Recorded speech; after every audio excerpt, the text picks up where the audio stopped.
Talk about Alberta not viewing itself on a Canadian stage or even a North American stage, but internationally. Can you talk a little bit about the importance of that, of adopting that kind of thinking? I believe throughout my career, I'm trained as an economist, as you know, that Canada is actually a very small economy, and without a high level of international trade, exports and imports for Canada, we could not have the standard of living that we have today. We just would be very impoverished if Canadians produced goods and services only for other Canadians. It would drive our standard of living way down. Well, the truth is even stronger for Alberta. Alberta is a small trading economy. We have to be connected with large global markets. And in the world of globalization, even the nature of trade has changed. We're not now just shipping a product to the United States or to China or wherever.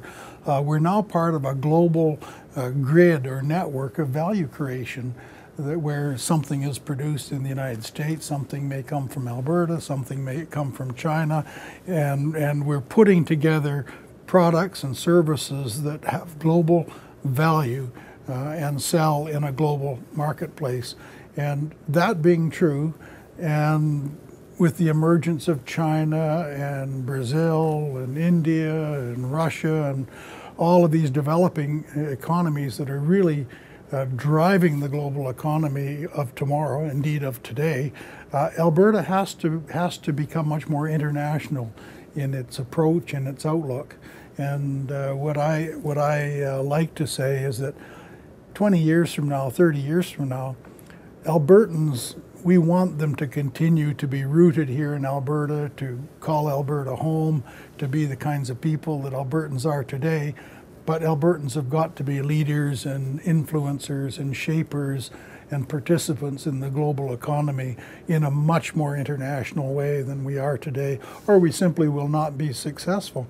I give an example. We all want to diversify from being a hewer of wood and a drawer of water, or a producer of raw energy products, for example.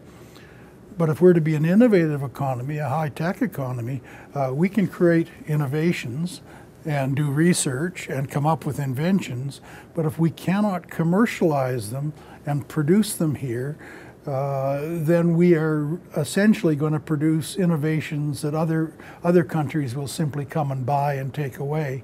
And what we need, if we're going to have an innovation economy rooted in Alberta, we have to have access to those global markets.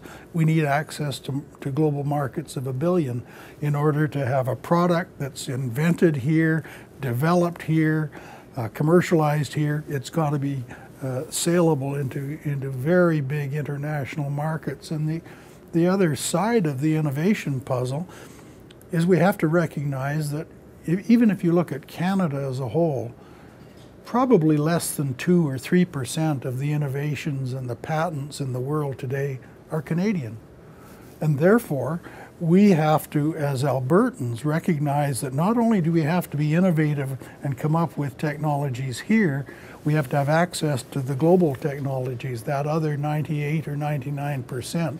And that means we have to, again, looking globally, we have to forge partnerships with the Chinese, with the Indians, with the Brazilians, with the Americans, so that we can create value creation networks that allow us to access and leverage other people's technology and us to do the same with them, as well as get at those global markets and keep people earning a good income here in Alberta.